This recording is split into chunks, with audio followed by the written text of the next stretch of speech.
बिस्मिल्लाहिर्रहमानिर्रहीम। अस्सलाम वालेकुम।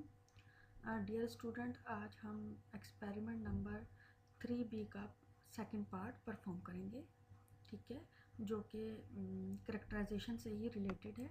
ठीक है, इसका आज के एक्सपेरिमेंट का ऑब्जेक्ट है analysis of nitrite in potassium cobalt nitrite complex. ठीक है, हम करेक्टराइजेशन का जो है वो पार्ट 1 जो है परफॉर्म कर चुके हैं, जिसमें आपने कोबाल्ट की एनालिसिस की थी। आज हम करेक्टराइजेशन का सेकंड पार्ट परफॉर्म करेंगे, जिसमें हम नाइट्राइट की एनालिसिस करेंगे। ठीक है, तो नाइट्राइट की एनालिसिस के लिए हम जो टेक्निक यूज़ करेंगे वो वॉल्यूमेट्रिक टेक्निक होगी, और उसमें जो रिएक्शन इन्वॉल्व होगा वो रिडॉक्स रिएक्शन होगा। ठीक है, यानी आज हम जो है वो सिंपल रिडॉक्स रिएक्शन करेंगे, जो कि KMnO4 का होता है। ठीक है, तो KMnO4 जो है आप सब जानते हैं कि KMnO4 क्या है। वो एक ऑक्सीडाइजिंग एजेंट है। ठीक है, जो कि रिड्यूस हो जाता है मैग्नीज+2 में। ठीक है, पोटाशियम पर मैग्नेट मैग्नीज+7 से रिड्यूस हो जाता है मैग्नीज+2 में। ठीक है, तो जब हम KMnO4 को अपने सैंपल के साथ, जिसमें नाइट्राइट मौजूद है, उसके साथ रिएक्ट करवाते हैं, तो अगर पोटाशियम परमैंगनेट एक ऑक्सीडाइजिंग एजेंट है, ठीक है, तो इसका मतलब है कि नाइट्राइट जो होगा वो किस तरह से बिहेव करेगा, रिड्यूसिंग एजेंट के तौर पर बिहेव करेगा।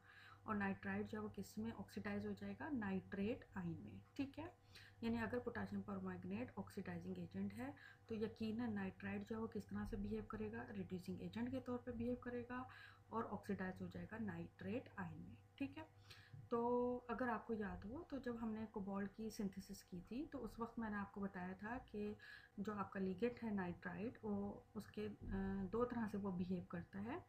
मतलब वो एज ए लिगेंड भी बिहेव करता है और एज ए ऑक्सीडाइजिंग एजेंट भी बिहेव करता है। ठीक है, लेकिन यहाँ इस रिएक्शन में नाइट्राइट जो है वो ऑक्सीडाइजिंग एजेंट के तौर पर बिहेव नहीं कर रहा, बल्कि रिड्यूसिंग एजेंट के तौर पर बिहेव कर रहा है। ठीक है, तो इसका मतलब है कि नाइट्राइट जो है वो रिड्यूसिंग एजेंट के तौर पर बिहेव करेगा या ऑक्सीडाइजिंग एजेंट के तौर पर बिहेव करेगा। ये डिपेंड करता है कि नाइट्राइट जो है वो उसका रिएक्शन किसके साथ हो रहा है। ठीक है, अगर नाइट्राइट का रिएक्शन किसी स्ट्रॉन्ग ऑक्सीडाइजिंग एजेंट के साथ होगा, तो नाइट्राइट रिड्यूसिंग एजेंट के तौर पर एक्ट करेगा। ठीक है, लेकिन अगर नाइट्राइट का रिएक्शन किसी स्ट्रॉन्ग रिड्यूसिंग एजेंट के साथ होगा, तो वो ऑक्सीडाइजिंग एजेंट के तौर पर बिहेव करेगा। ठीक है, यानी नाइट्राइट दो तरह से बिहेव करता है, यानी इसकी नेचर जो है वो ड्यूअल नेचर है। ठीक है, तो नाइट्राइट को जब आप KMnO4 से रिएक्ट करवाते हैं, तो रिएक्ट करवाने से पहले एक प्रॉब्लम आ जाती है। ठीक है, वो क्या है, आप सबको पता है कि पोटाशियम परमैंगनेट जो है वो क्या है, एक सेकेंडरी स्टैंडर्ड है। ठीक है, पोटाशियम परमैंगनेट क्या है,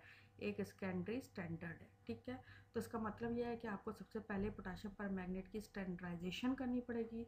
जब पोटाशियम परमैंगनेट स्टैंडर्ड हो जाएगा, तो उसके बाद आप सैंपल को पोटाशियम परमैंगनेट से, जो कि स्टैंडर्ड होगा, उसके साथ टाइट्रेट करेंगे। ठीक है, तो पोटाशियम परमैंगनेट एक सेकेंडरी स्टैंडर्ड क्यों है, क्योंकि पोटाशियम परमैंगनेट जो है वो क्या है, उसकी नेचर कैसी है, वो फोटो सेंसिटिव होता है। ठीक है, फोटो सेंसिटिव का क्या मतलब होता है कि पोटाशियम परमैंगनेट जब लाइट से रिएक्ट करता है, तो वो परमैंगनेट आयन से मैंगनीज डाइऑक्साइड में कन्वर्ट हो जाता है। ठीक है, जिसमें मैंगनीज की ऑक्सीडेशन स्टेट क्या होती है, +4 होती है। ठीक है, और ब्राउन कलर के प्रेसिपिटेट बनते हैं। ठीक है, तो हम ये नहीं चाहते कि पोटाशियम परमैंगनेट जो है वो लाइट के साथ रिएक्ट करे, तो इसीलिए आपने अक्सर ऑब्जर्व किया होगा कि पोटाशियम परमैंगनेट को जो लैब में जहाँ जब स्टोर किया जाता है, तो उसे ब्राउन कलर की बोतल में स्टोर किया जाता है, ताकि वो लाइट के साथ रिएक्ट ना करे और पोटाशियम परमैंगनेट आयन जो है वो मैंगनीज डाइऑक्साइड में कन्वर्ट ना हो। ठीक है, तो ये वजह है, इसकी फोटो सेंसिटिव होने की वजह से पोटाशियम परमैंगनेट जो है वो एक सेकेंडरी स्टैंडर्ड है। ठीक है,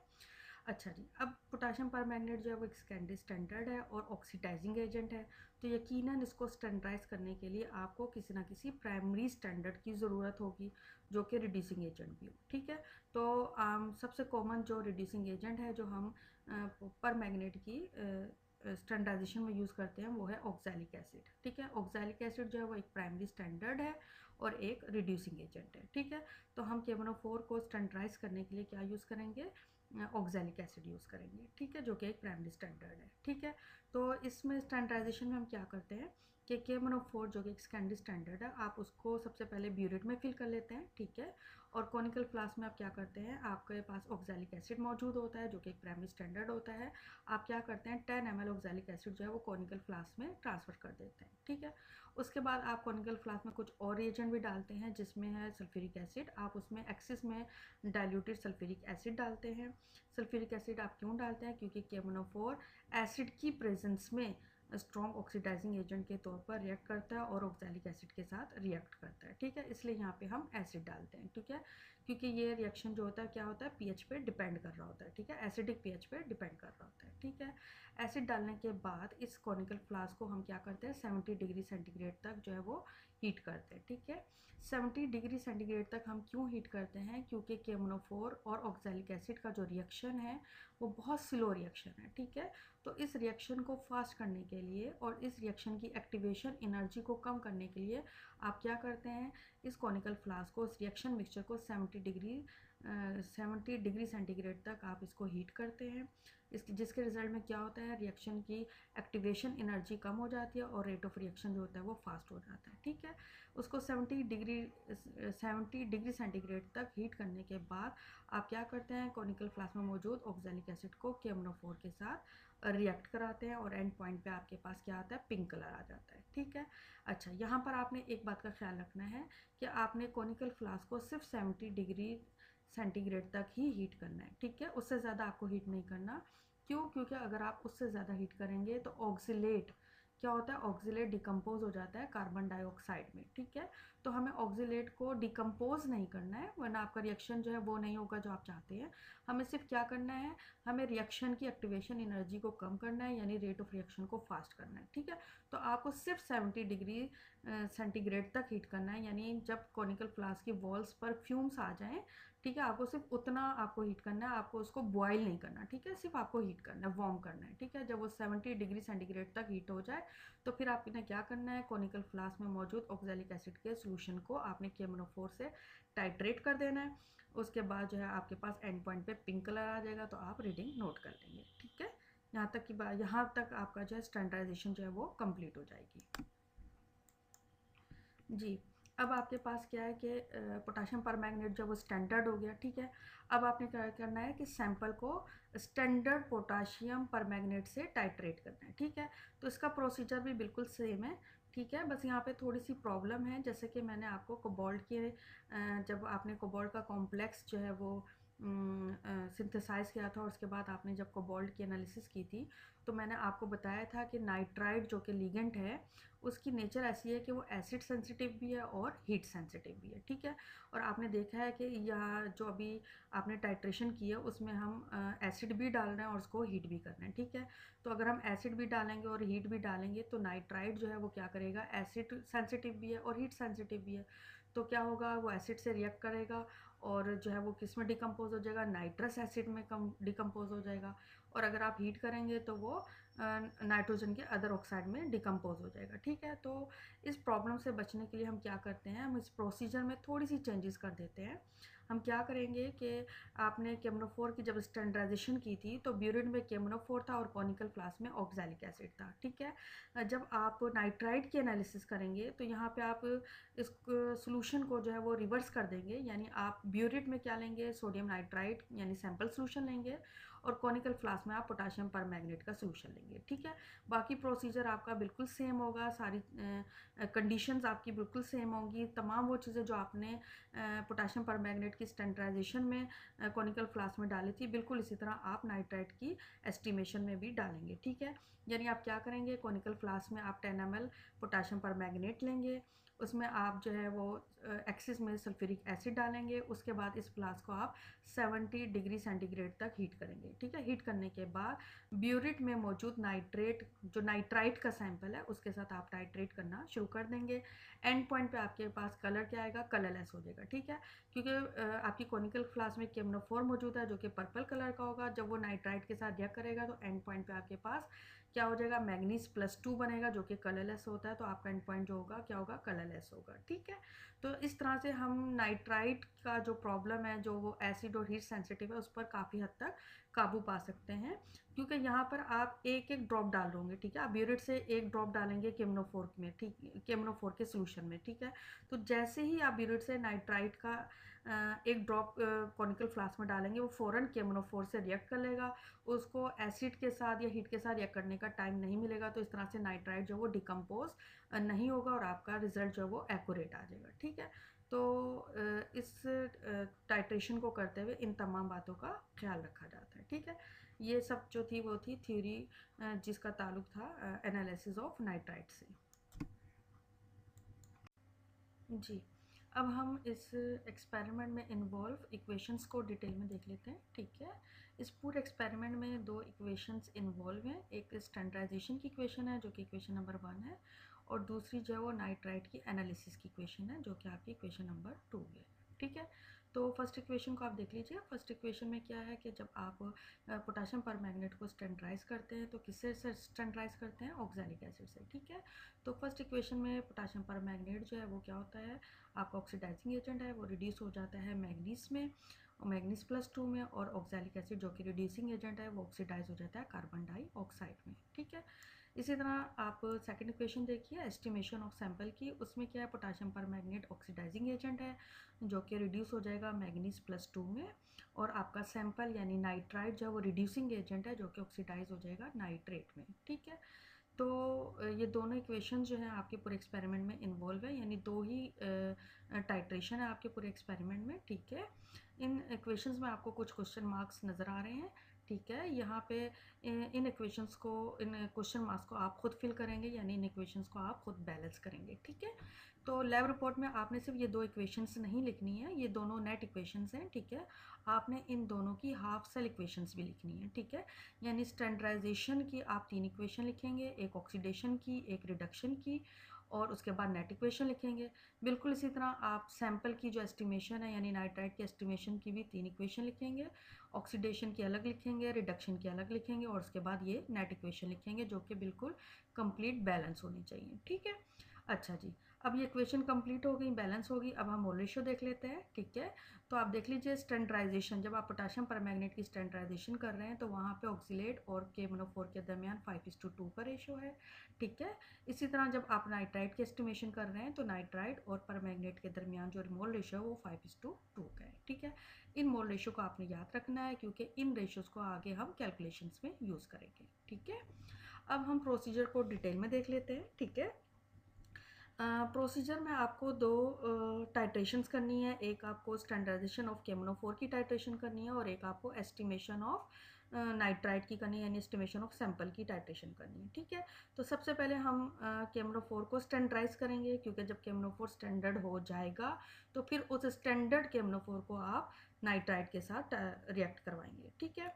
तो KMnO4 की स्टैंडर्डाइजेशन के लिए आपको KMnO4 का सोल्यूशन रिक्वायर्ड होता है, ठीक है। आपको KMnO4 का डाइल्यूटेड सोल्यूशन चाहिए होता है, कितने ml में? 200 ml में, ठीक है। तो आप ये सोल्यूशन कैसे बनाएंगे? आपको KMnO4 का स्टॉक सोल्यूशन हम खुद प्रोवाइड करेंगे, ठीक है। आप उस स्टॉक सोल्यूशन से 200 ml में KMnO4 का डाइल्यूटेड सोल्यूशन बनाएंगे।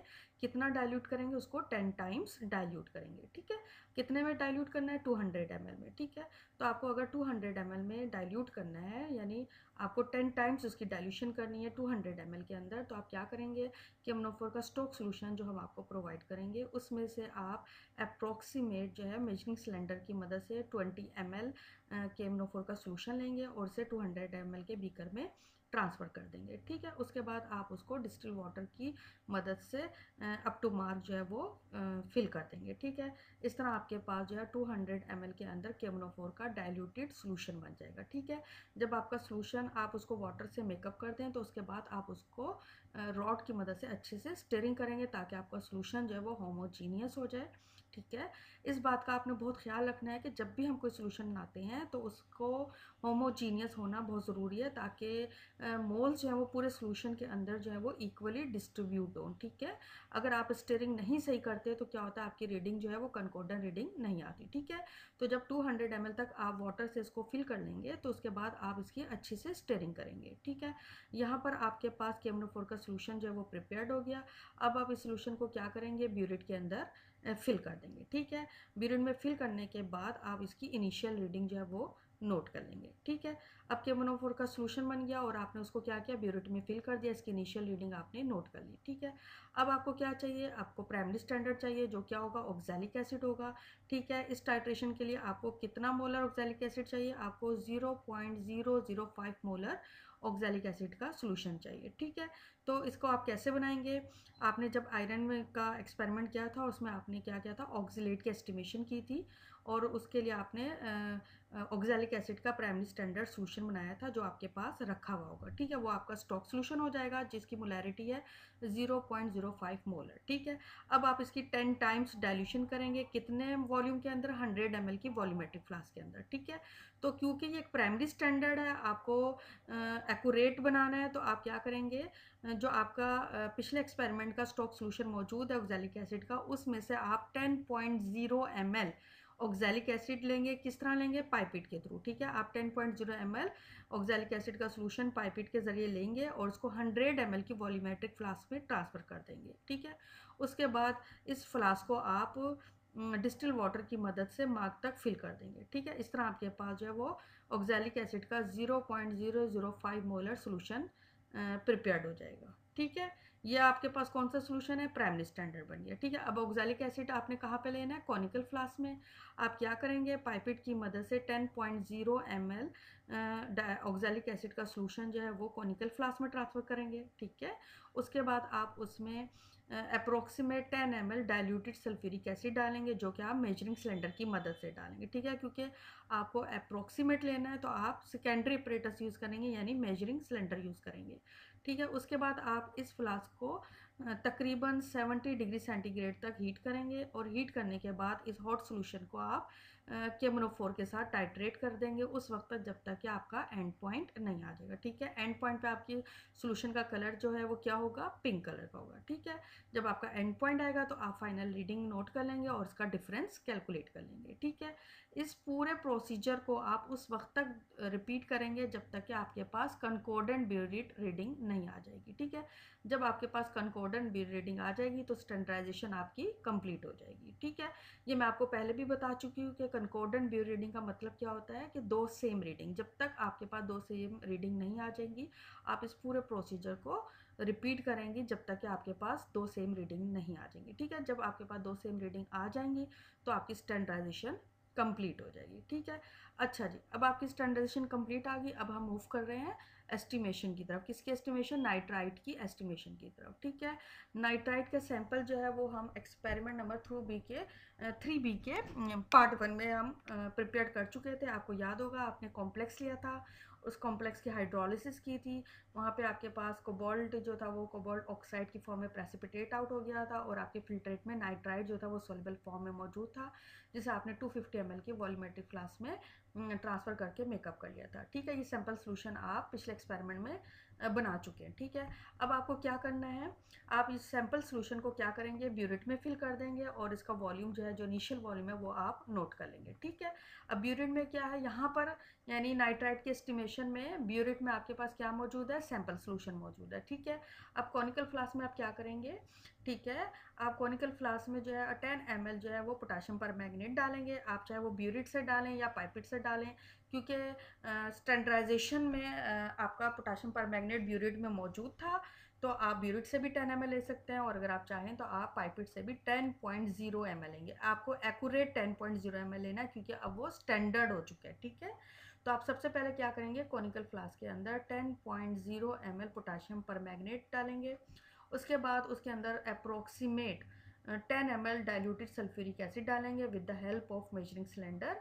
उसके बाद आप उसको 70 डिग्री सेंटीग्रेड तक हीट करेंगे। ठीक है, हीट करने के बाद इस हॉट सोल्यूशन को आप नाइट्राइट के सोल्यूशन से जो कि ब्यूरेट में मौजूद है उसके साथ टाइट्रेट कर देंगे किस वक्त, उस वक्त तक जब तक कि आपका एंड पॉइंट आ जाए। एंड पॉइंट का कलर क्या होगा, आपका जो सोल्यूशन है वो कलरलेस हो जाएगा। ठीक है, क्योंकि इसमें पोटाशियम परमैंगनेट मौजूद था, वो पर्पल कलर का था, एंड पॉइंट पे वो क्या हो जाएगा, कलरलेस हो जाएगा। जब एंड पॉइंट आ जाए तो आप फाइनल रीडिंग नोट कर लेंगे और उसका डिफरेंस निकालेंगे। ठीक है, और ये काम भी आप उस वक्त तक भी करेंगे जब तक कि आपके पास कंकॉर्डेंट ब्यूरेट रीडिंग नहीं आ जाएगी। ठीक है, तो यहाँ पे आपने कितनी टाइट्रेशन की, आपने 2 टाइट्रेशन की है, एक आपने स्टैंडर्डाइजेशन ऑफ केमोनोफोर की टाइट्रेशन की है और एक आपने नाइट्रेट की एस्टिमेशन की टाइट्रेशन की है, ठीक है। तो यहाँ से आपके पास 2 कनकोर्डेंट ब्यूरेट रीडिंग आ जाएंगी, एक केमोनोफोर की स्टैंडर्डाइजेशन की रीडिंग आ जाएगी और एक एस्टिमेशन ऑफ नाइट्राइट की ब्यूरेट रीडिंग आ जाएगी, कनकोर्डेंट ब्यूरेट रीडिंग आ जाएगी, ठीक है। अब हम इन दोनों ब्यूरेट रीडिंग को आगे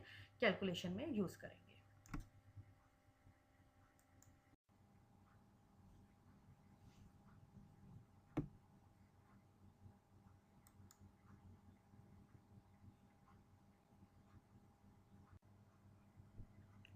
अब हम कैलकुलेशन देख लेते हैं, ठीक है। कैलकुलेशन में सबसे पहले जो आपकी हेडिंग होगी वो होगी concentration of diluted standard oxalic acid solution, ठीक है। आपने जो ऑक्सैलिक एसिड का डाइल्यूटेड सॉल्यूशन बनाया था, ठीक है, जो पिछले एक्सपेरिमेंट में आपके पास ऑक्सैलिक एसिड का स्टॉक सॉल्यूशन था, उसकी मदद से आपने ऑक्सैलिक एसिड का जो डाइल्यूटेड सॉल्यूशन बनाया था, सबसे पहले आप उसकी कंसंट्रेशन जो है वो मालूम करेंगे, ठीक है। उसके लिए आप C1V1 का फार्मूला यूज़ करेंगे, जो कि बिल्कुल सिंपल सा एक फार्मूला है, ठीक है। हम C1V1 is equal to C2V2, ठीक है। तो C1V1 जो होता है यहाँ पे स्टॉक की कंसंट्रेशन और वॉल्यूम होती है, और C2 और V2 जो होता है वो आपका अननोन की कंसंट्रेशन और वॉल्यूम होता है, ठीक है। इस फार्मूले की मदद से आप क्या कर लेंगे, डाइल्यूटेड ऑक्सैलिक एसिड की कंसंट्रेशन जो है वो मालूम कर लेंगे, और फ़र्ज़ करें आपके पास कंसंट्रेशन जो आ जाती है वो आ जाती है A मोलर, ठीक है। यहाँ कैलकुलेशन मैंने आपको शो नहीं की है, ठीक है, क्योंकि ये एक बिल्कुल सिंपल फार्मूला है जो आप प्रीवियस एक्सपेरिमेंट में भी यूज़ कर चुके हैं, ठीक है। तो आप अपनी लैब रिपोर्ट में डायरेक्ट आंसर नहीं लिखेंगे, बल्कि आप C1V1 की वैल्यू लिखेंगे, यानी स्टॉक की जो भी कंसंट्रेशन है, जो आप उसका वॉल्यूम यूज़ कर रहे हैं वो रखेंगे, ठीक है। कितने में आपने बनाया सोल्यूशन V2 रखेंगे, और इस तरह से आपके पास C2 आंसर आ जाएगा, ठीक है। तो जब आप लैब रिपोर्ट करेंगे तो यहाँ पे आप C1V1 की कैलकुलेशन को कम्प्लीटली शो करेंगे, ठीक है। उसके बाद सेकंड हेडिंग है स्टैंडर्डाइजेशन ऑफ केमोनोफोर सॉल्यूशन, ठीक है। तो ये कैलकुलेशन भी आपको बताने की ज़रूरत नहीं है, क्योंकि आयरन के एक्सपेरिमेंट में आप केमोनोफोर की स्टैंडर्डाइजेशन कर चुके हैं, और ये स्टैंडर्डाइजेशन आप कई दफ़ा कर चुके हैं, ठीक है। आपके लिए कोई मुश्किल बात नहीं है, सिंपल यूनिटरी मेथड है, ठीक है। और इसमें आपको ऑक्सैलिक एसिड और केमोनोफोर का मोल रेशो भी मालूम है, लेकिन आपकी आसानी के लिए मैं यहाँ पर दोबारा मोल रेशो लिख रही हूँ कि ऑक्सैलिक एसिड के 5 मोल जो हैं वो केमोनोफोर के 2 मोल से रिएक्ट करते हैं, ठीक है। और इन मोल्स रेशो को यूज़ करते हुए आप क्या करेंगे, स्टैंडर्ड केमोनोफोर की कंसंट्रेशन जो है वो फाइंड आउट कर लेंगे, ठीक है। यहाँ पे जो वॉल्यूम यूज़ होगा वो V1 होगा, वो V1 वॉल्यूम कौन सा था आपको याद होगा, जो आपने केमोनोफोर की स्टैंडर्डाइजेशन के वक्त जो वॉल्यूम आपके पास आया था, जो कंकोर्डेंट वॉल्यूम आपके पास आया था V1, वो आप यहाँ पे यूज़ करेंगे, और उस वॉल्यूम को यूज़ करते हुए आप स्टैंडर्ड केमोनोफोर की कंसंट्रेशन फाइंड आउट कर लेंगे, ठीक है। फर्स्ट कर लें, आपके पास स्टैंडर्ड केमोनोफोर की कंसंट्रेशन आ जाती है B मोलर, ठीक है।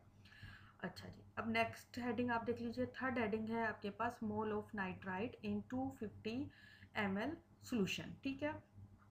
आपका सैंपल सिलेक्शन जो था वो कितने वॉल्यूमेट्रिक फ्लास्क में था, 250 ml की वॉल्यूमेट्रिक फ्लास्क में था, ठीक है। तो आपको नाइट्राइट के मोल जो है कितने वॉल्यूम में फाइंड आउट करना है, 250 ml के वॉल्यूम में फाइंड आउट करना है, ठीक है।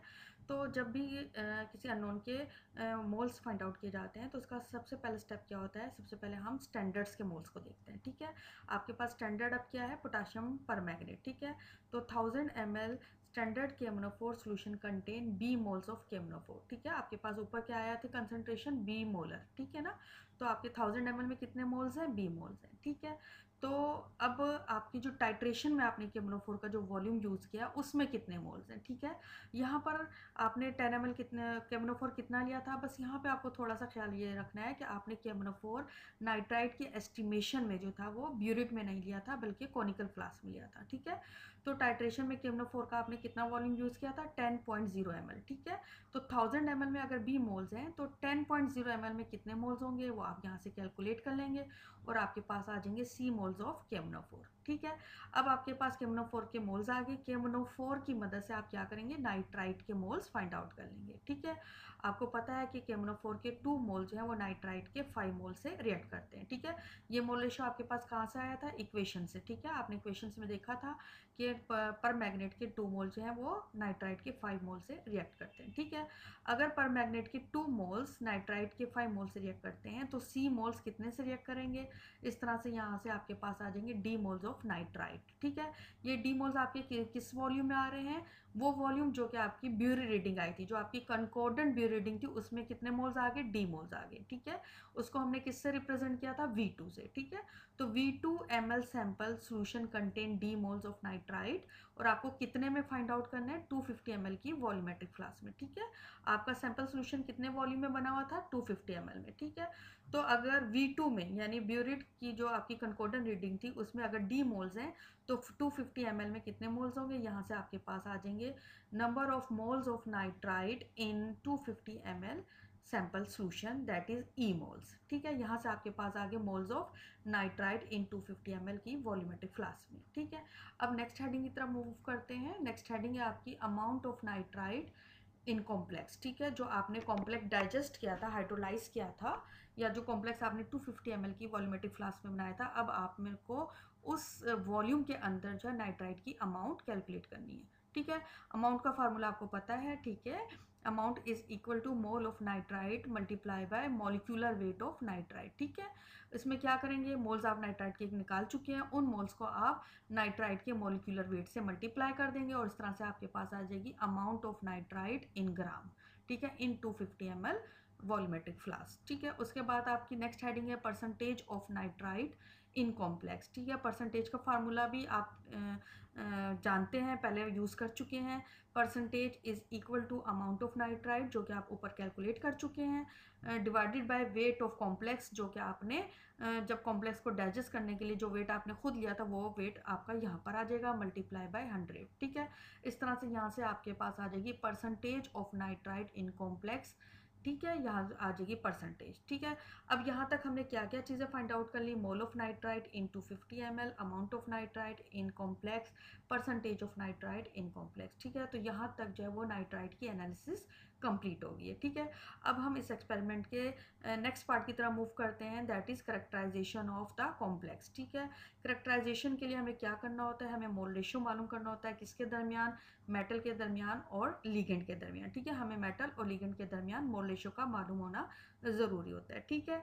तो आप आयरन के कॉम्प्लेक्स में मोल रेशियो फाइंड आउट कर चुके हैं, तो आपको पता है कि जिसके मोल सबसे कम होते हैं हम उससे जो है मेटल के और लिगेंड के मोल्स को डिवाइड कर देते हैं, ठीक है।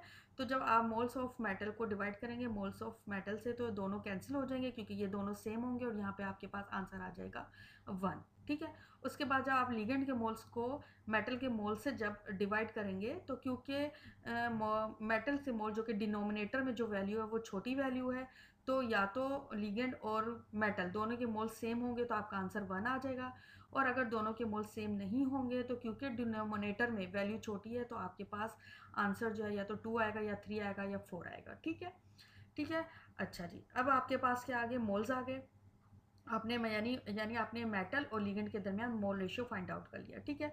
अब क्या पॉसिबल मोल रेशियो हो सकते हैं मेटल और लिगेंड के दरमियान, क्या क्या पॉसिबल मोल रेशियो हो सकते हैं वो हम देख लेते हैं। मेटल और लिगेंड के दरमियान जो पॉसिबल मोल रेशियो हो सकते हैं वो 1:3 हो सकता है, 1:4 हो सकता है, 1:5 हो सकता है, और 1:6 हो सकता है, ठीक है। ये पॉसिबल मोल रेशियो जो मेटल और लिगेंड के दरमियान हो सकते हैं।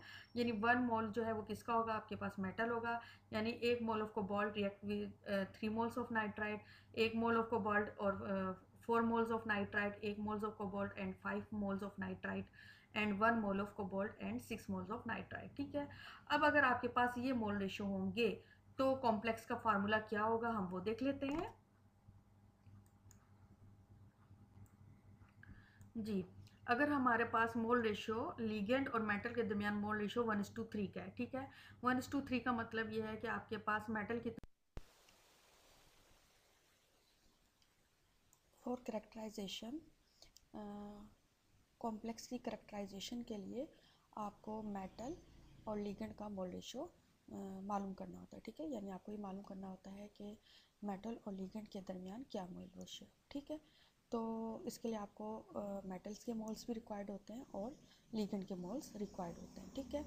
तो मेटल के जो मोल्स हैं वो आप एक्सपेरिमेंट नंबर 3B के पार्ट 1 में कैलकुलेट कर चुके हैं, ठीक है।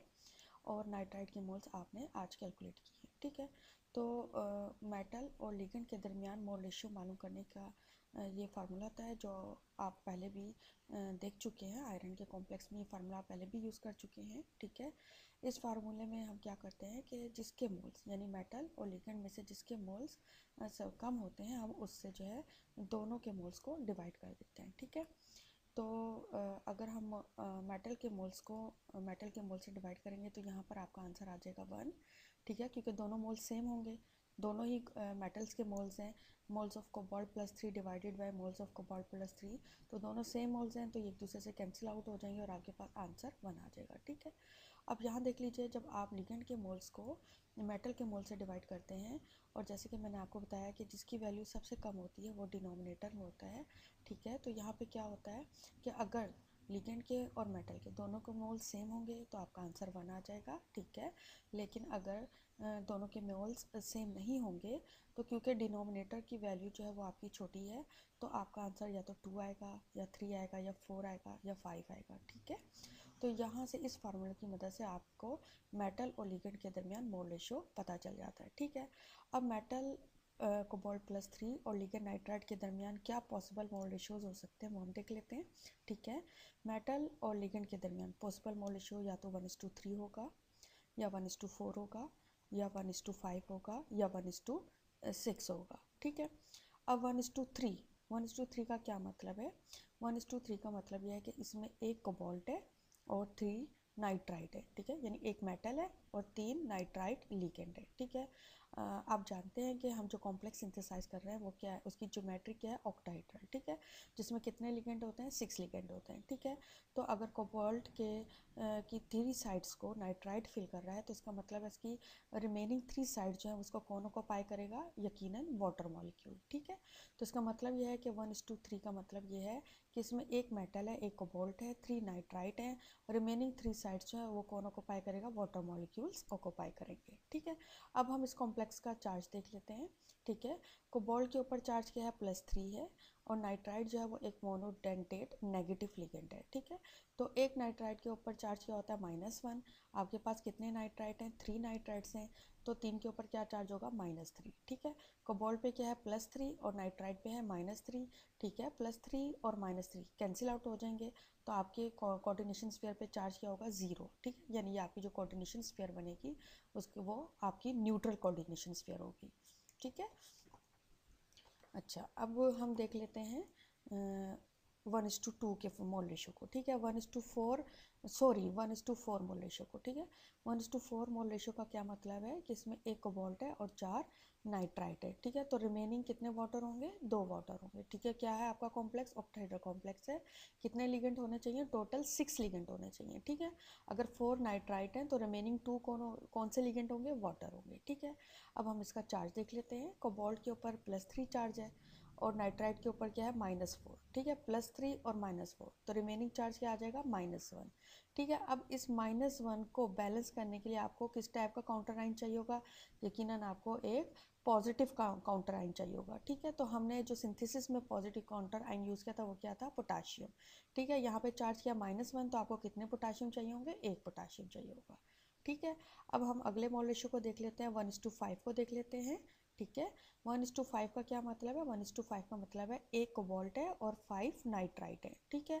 अब रिमेनिंग कितने वाटर होंगे, आपको टोटल कितने करने हैं, 6, ठीक है। अब रिमेनिंग कितना बचा, 1, तो वाटर मॉलिक्यूल कितने होंगे, 1 वाटर मॉलिक्यूल होगा, ठीक है। तो अब इसका चार्ज देख लेते हैं। कोबाल्ट पे +3 चार्ज है, नाइट्राइट पे -5, ठीक है। तो रिमेनिंग क्या होगा, -2 को बैलेंस करने के लिए कितने पोटाशियम चाहिए होंगे आपको, 2 पोटाशियम चाहिए होंगे, ठीक है। क्योंकि एक पोटाशियम पे क्या चार्ज होता है, +1 होता है। आपको -2 को बैलेंस करना है तो आपको कितने पोटाशियम चाहिए होंगे, 2 पोटाशियम चाहिए होंगे, ठीक है। अब हम 1:6 को देख लेते हैं। 1:6 का क्या मतलब है, 1:6 का मतलब है आपके पास एक कोबाल्ट मौजूद है और 6 नाइट्राइट मौजूद है, ठीक है। और कॉम्प्लेक्स पे चार्ज क्या होगा, कोबाल्ट पे +3 चार्ज है और नाइट्राइट पे क्या है, -6, ठीक है। -6 और +3, आंसर क्या आएगा आपके पास, -3, ठीक है। अब -3 को बैलेंस करने के लिए आपको कितने पोटाशियम चाहिए होंगे, यकीनन 3 पोटाशियम चाहिए होंगे, ठीक है। इस तरह से ये आपका कॉम्प्लेक्स का फार्मूला कंप्लीट हो जाता है, ठीक है। तो ये जो है सारे पॉसिबल मोल रेशियोज़ हैं मेटल और लिगेंड के दरमियान, जो आपको करेक्टराइजेशन में मिलेंगे, ठीक है ना। यानी आफ्टर कैलकुलेशन आप जब करेक्टराइजेशन करेंगे तो ये पॉसिबल मोल रेशियो आपको लिगेंड और मेटल के दरमियान नज़र आएंगे, ठीक है। अब यहाँ पे क्वेश्चन ये होता है, अराइज होता है कि अगर क्या किस मोल रेशियो 1:6 से ज़्यादा नहीं हो सकता, ठीक है। तो अगर 1:6 अगर से ज़्यादा हम देखें, फॉर एग्जांपल अगर आप लैब में काम करते हैं और किसी स्टूडेंट का मोल रेशियो 1:6 से ज़्यादा आ जाता है, यानी 1:7 आ जाता है, तो उसका क्या मतलब होगा। 1:7 का मतलब ये होगा कि उसमें एक कोबाल्ट होगा और लिगेंड यानी नाइट्राइट कितने होंगे, 7 होंगे, ठीक है। तो ये कॉम्प्लेक्स पॉसिबल नहीं हो सकता 1:7 के रेशियो के साथ। क्यों? क्योंकि आपका कॉम्प्लेक्स क्या ऑक्टाहेड्रल है, जिसमें कितने लिगेंड्स होते हैं, 6 होते हैं, यानी जिसका कोऑर्डिनेशन नंबर जो होता है वो 6 होता है, ठीक है। तो इसका मतलब ये है कि 1:7 का मोल रेशियो जो है वो पॉसिबल नहीं है।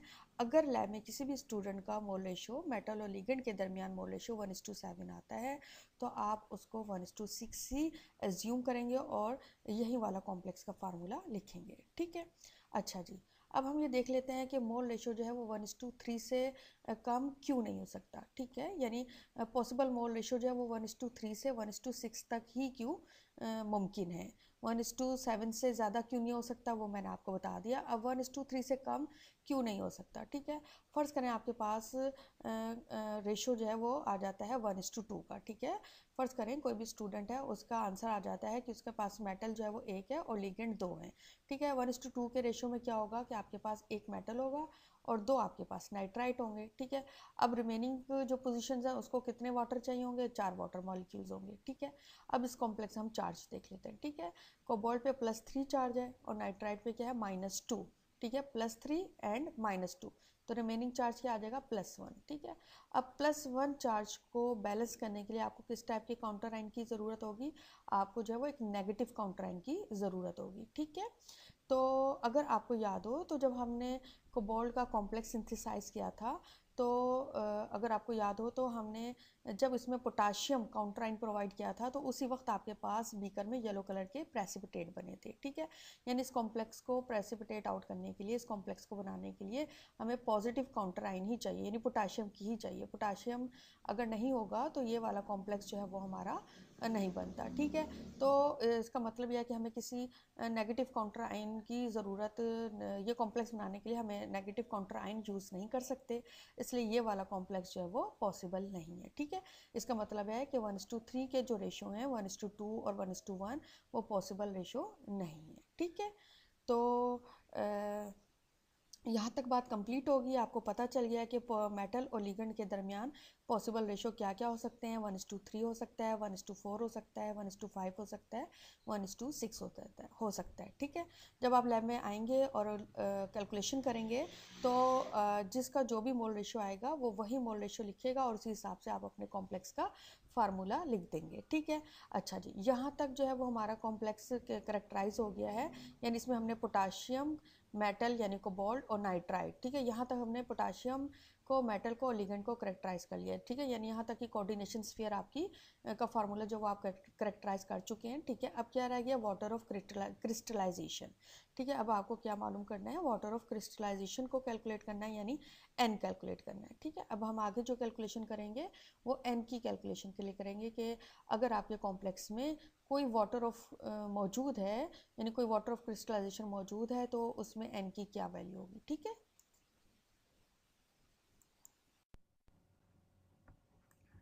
अब हम n को कैलकुलेट करेंगे, ठीक है। n को कैलकुलेट करने के लिए मैंने जो है 1:5 का रेशो जो है वो सिलेक्ट किया है, ठीक है। n की कैलकुलेशन के बताने के लिए मुझे कोई ना कोई एक फार्मूला जो है वो सिलेक्ट करना पड़ेगा, ताकि मैं आपको बता सकूं कि n को यानी वाटर ऑफ क्रिस्टलाइजेशन को किस तरह से कैलकुलेट किया जाता है, ठीक है। मैं पहले आपको बता चुकी हूँ कि मेटल और लिगेंड के दरमियान जो पॉसिबल रेशोज़ हैं वो 4 हैं, 1:3 है, 1:4 है, 1:5 है और 1:6 है, ठीक है। अब आपके पास उसमें से कोई भी एक रेशो लैब में आ जाएगा, ठीक है। जब आप अपनी अपनी कैलकुलेशन करेंगे तो हर स्टूडेंट के पास जो भी रेशो आएगा आप उसी हिसाब से अपने कॉम्प्लेक्स का फार्मूला लिखेंगे और n कैलकुलेट करेंगे, ठीक है। यहाँ पर मैंने 1:5 के रेशो को सिलेक्ट किया है, ठीक है। 1:5 के रेशो का क्या मतलब है ये मैं आपको पहले बता चुकी हूँ कि 1 का मतलब है आपके पास एक मेटल मौजूद है और 5 का मतलब है आपके पास 5 नाइट्राइट मौजूद है, ठीक है। अगर नाइट्राइट 5 है तो यकीनन इसके अंदर एक कोऑर्डिनेटेड वाटर है, ठीक है। और इसके अलावा इसमें काउंटर आयन कितने हैं, पोटाशियम है 2 हैं, ठीक है। और यहाँ पे जो है आपके पास वाटर ऑफ क्रिस्टलाइजेशन मौजूद है जिसकी आपको n की वैल्यू कैलकुलेट करनी है, ठीक है। अब n की वैल्यू कैलकुलेट करने के लिए हम जो मेथड यूज़ करेंगे वो परसेंटेज का मेथड है, ठीक है। हम परसेंटेज के मेथड से जो है वो वाटर ऑफ क्रिस्टलाइजेशन जो है उसको कैलकुलेट करेंगे, ठीक है। तो n कैलकुलेट करने से पहले आपके पास इन तमाम चीज़ों की परसेंटेज का होना ज़रूरी है, ठीक है। यानी आपके पास काउंटर आयन की परसेंटेज, मेटल की परसेंटेज और तमाम लिगेंड्स की, ठीक है, नाइट्राइट और वाटर तमाम लिगेंड की परसेंटेज का मालूम होना ज़रूरी है, ठीक है। तो कोबाल्ट जो है उसकी परसेंटेज तो आप पहले जो पिछला एक्सपेरिमेंट था उसमें आप कैलकुलेट कर चुके हैं। नाइट्राइट की परसेंटेज आपने आज मालूम कर ली है, ठीक है। आज हम मालूम करेंगे वाटर की परसेंटेज और काउंटर आयन पोटाशियम की परसेंटेज, ठीक है। तो पोटाशियम की परसेंटेज और कोऑर्डिनेटेड वाटर की परसेंटेज हम किसके रिस्पेक्ट से मालूम करेंगे, मेटल आयन की रिस्पेक्ट से मालूम करेंगे, ठीक है। यानी हम मेटल और पोटाशियम के दरमियान मोल रेशो देखेंगे और मेटल के रेफरेंस से हम पोटाशियम की परसेंटेज कैलकुलेट करेंगे, ठीक है। पोटाशियम की परसेंटेज और कोऑर्डिनेटेड वाटर की परसेंटेज हम लिगेंड नाइट्राइट के रिस्पेक्ट से भी मालूम कर सकते हैं, ठीक है। लेकिन क्योंकि लिगेंड के तादाद ज़्यादा है, लिगेंड जो है वो 5 है और आपके पास मेटल 1 है, तो सिंप्लिसिटी के लिए कैलकुलेशन में आसानी के लिए हम मेटल के रेफरेंस से जो है वो पोटाशियम की परसेंटेज और कोऑर्डिनेटेड वाटर की परसेंटेज कैलकुलेट करेंगे, ओके। तो पोटाशियम की परसेंटेज कैलकुलेट करने के लिए आपको क्या क्या चीज़ें रिक्वायर्ड हैं, आपको पोटाशियम के मोल कैलकुलेट करने पड़ेंगे और पोटाशियम का वेट कैलकुलेट करना पड़ेगा। उसके बाद आप पोटाशियम की परसेंटेज जो है वो कॉम्प्लेक्स के अंदर फाइंड आउट कर लेंगे, ठीक है। तो mole of potassium into 50 ml आप कैसे कैलकुलेट करेंगे, सबसे पहले आप देखेंगे कि मेटल और पोटाशियम के दरमियान क्या मोल रेशियो है, ठीक है। आपको जो है फार्मूले में नज़र आ रहा है कि एक मेटल 2 पोटाशियम के साथ है, ठीक है ना। यानी मेटल और पोटाशियम के दरमियान 1:2 का रेशियो है, ठीक है। तो हम क्या करेंगे, moles of potassium is equal two moles of cobalt, ठीक है। आप कोबाल्ट के मोल्स जो है वो पिछले एक्सपेरिमेंट में कैलकुलेट कर चुके हैं, कितने वॉल्यूम में, 250 ml के अंदर, ठीक है। तो वो 250 ml के मोल्स को आप यहाँ रख देंगे और मल्टीप्लाई बाय 2 कर देंगे। 2 क्यों मल्टीप्लाई करेंगे, क्योंकि मेटल के दरमियान और पोटाशियम के दरमियान मोल रेशो जो है वो क्या है, 1:2 का मोल रेशो, ठीक है। तो आप मेटल के मोल्स को जब 2 से मल्टीप्लाई कर देंगे तो आपके पास पोटाशियम के मोल्स आ जाएंगे कितने वॉल्यूम के अंदर, 250 ml के वॉल्यूम के अंदर, ठीक है। उसके बाद आप वेट ऑफ पोटाशियम मालूम करेंगे कितने वॉल्यूम के अंदर, 250 ml के अंदर, ठीक है।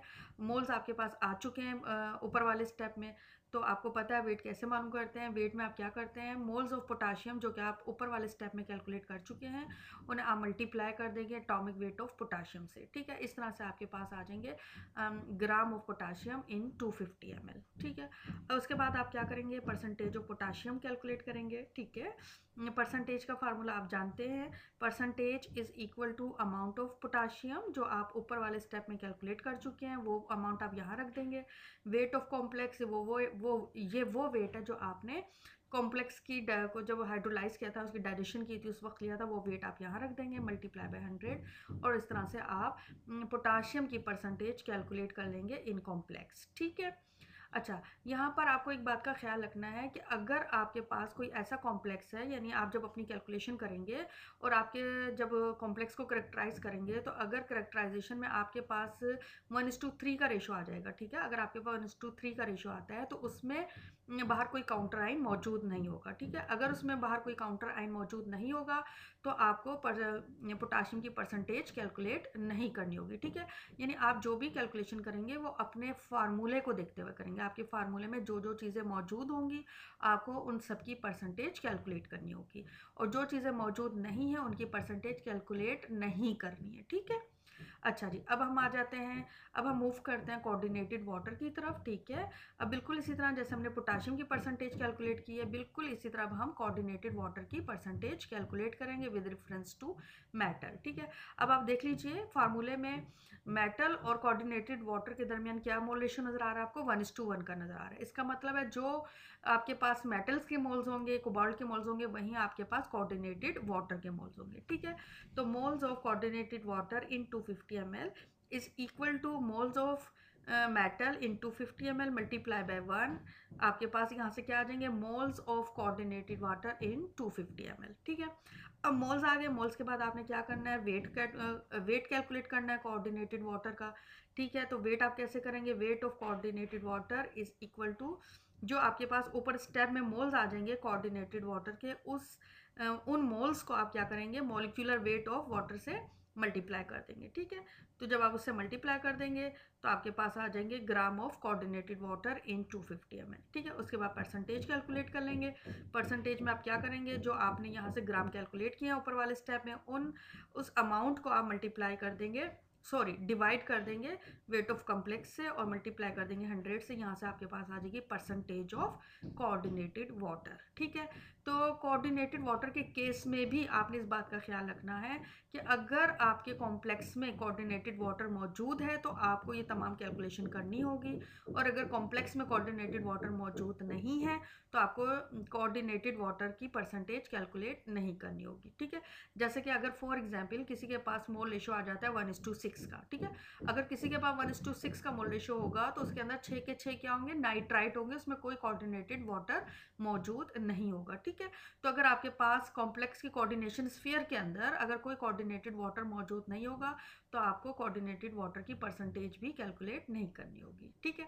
अच्छा जी, अब हमारे पास सबकी परसेंटेज आ गई। पोटाशियम की परसेंटेज हमने कैलकुलेट कर ली है, कोबाल्ट की परसेंटेज आपके पिछले एक्सपेरिमेंट से आ गई थी, नाइट्राइट की परसेंटेज आप इससे पहले कैलकुलेट कर चुके हैं आज के एक्सपेरिमेंट में, कोऑर्डिनेटेड वाटर की परसेंटेज आपने मेटल के रेफरेंस से, मेटल के रिस्पेक्ट से कैलकुलेट कर ली है, ठीक है। अब हम क्या करेंगे, कैलकुलेट करेंगे वाटर ऑफ क्रिस्टलाइजेशन, यानी percentage of water of crystallisation in complex, ठीक है। अब परसेंटेज ऑफ वाटर कैसे आप कैलकुलेट करेंगे, ठीक है। आप क्या करेंगे कि 100 में से इन तमाम की, ठीक है, जितने भी मेटल्स, लिगेंड्स और काउंटर आयन की आपने परसेंटेज निकाल चुके हैं, उन सब की परसेंटेज को आप सम करेंगे और सम करने के बाद 100 में से माइनस कर देंगे, ठीक है। यहाँ से आपके पास जो परसेंटेज आ जाएगी वो आ जाएगी percentage of water of crystallisation in complex, ठीक है। अच्छा जी, तो जब परसेंटेज आ जाएगी तो आपको कहाँ तक जाना है, आपको n कैलकुलेट करना है, ठीक है। तो अब आप क्या करेंगे, इस परसेंटेज की मदद से पहले वेट कैलकुलेट करेंगे और वेट की मदद से आप मोल और फिर आप n तक मूव करेंगे, ठीक है। तो वेट के लिए आप क्या करेंगे, वेट ऑफ वाटर के लिए आप क्या करेंगे, आपको जो है अमाउंट का फार्मूला पता है कि percentage is equal to amount divided by weight of complex multiply by 100, ठीक है। तो हम इस फार्मूले को क्या करेंगे, रीअरेंज करेंगे, ठीक है जी। तो हम इस फार्मूले को क्या करेंगे, रीअरेंज करेंगे, ठीक है। तो रीअरेंज करके आपके पास क्या फार्मूला बन जाएगा, percentage of water of crystallization जो आप ऊपर वाले स्टेप में कैलकुलेट कर चुके हैं, multiply by weight of complex divide by 100। यहाँ से आपके पास आ जाएगा weight of water of crystallisation, ठीक है। अब इस weight of water of crystallisation की मदद से आप क्या मालूम कर लेंगे, moles of water of crystallisation. तो उसके लिए आप क्या करेंगे, weight of water of crystallisation को डिवाइड कर देंगे मॉलिक्यूलर वेट ऑफ वाटर से जो कि 18 है। यहाँ से आपके पास आ जाएंगे moles of water of crystallisation in 250 ml, ठीक है। अब उसके बाद आप n कैलकुलेट करेंगे। n का फार्मूला आपके लिए कोई नया नहीं है, आप आयरन के कॉम्प्लेक्स में n का फार्मूला यूज़ कर चुके हैं। उसमें आप क्या करते हैं, जो आपके पास वाटर ऑफ क्रिस्टलाइजेशन के मोल्स आते हैं आप उसको किससे डिवाइड कर देते हैं, मोल्स ऑफ मेटल से, ठीक है। मोल्स ऑफ मेटल से आप क्यों डिवाइड कर रहे हैं, क्योंकि आपने तमाम चीज़ों के जो मोल्स थे, यानी काउंटर आयन था जो कोऑर्डिनेटेड लिगेंड था, उन सब के मोल जो थे आपने मेटल के रिस्पेक्ट से मालूम किए थे, ठीक है। इसलिए आप यहाँ पर भी वाटर ऑफ क्रिस्टलाइजेशन के मोल्स को जो है वो मेटल के मोल से डिवाइड कर देंगे, ठीक है। तो जब आप इसको डिवाइड कर देंगे तो यहाँ पे आंसर आ जाएगा 4, ठीक है।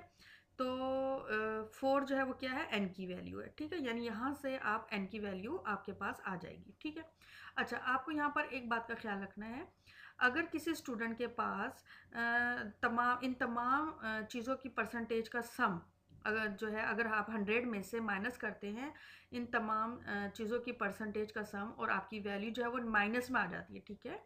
अगर आपकी वैल्यू यहाँ पर माइनस में आ जाती है तो इसका मतलब क्या होगा कि आपके कॉम्प्लेक्स में कोई वाटर ऑफ क्रिस्टलाइजेशन मौजूद नहीं है, ठीक है।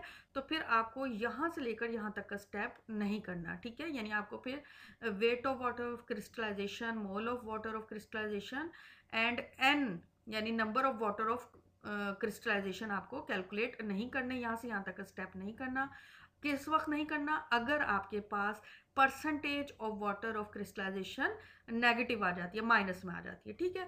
तो आपका बस कैलकुलेशन यहीं पे एंड हो जाएगी, यहाँ से यहाँ तक की कैलकुलेशन आप नहीं करेंगे और आप बस कह देंगे there is no water of crystallisation present in the complex. Okay, ठीक है, यहाँ तक हमारी कैलकुलेशन अब कंप्लीट होगी। अब हम रिजल्ट देख लेते हैं। रिजल्ट में आपको दो चीज़ें बतानी है। Number 1, the percentage of nitrite in complex is found to be %, ठीक है। आप नाइट्राइट की परसेंटेज पहले कैलकुलेट कर चुके हैं, वो आप यहाँ पर लिख देंगे, ठीक है। उसके बाद the formula of the characterise complex is this, ठीक है। आपका जो भी फार्मूला आएगा आप यहाँ पर वो लिख देंगे, ठीक है। यहाँ पे मैंने फार्मूले में ABC लिखा है, ठीक है। तो आपके पास फार्मूले में जो भी A की वैल्यू होगी, जो B की वैल्यू होगी, जो C की वैल्यू होगी, आप यहाँ पर लिख देंगे, ठीक है।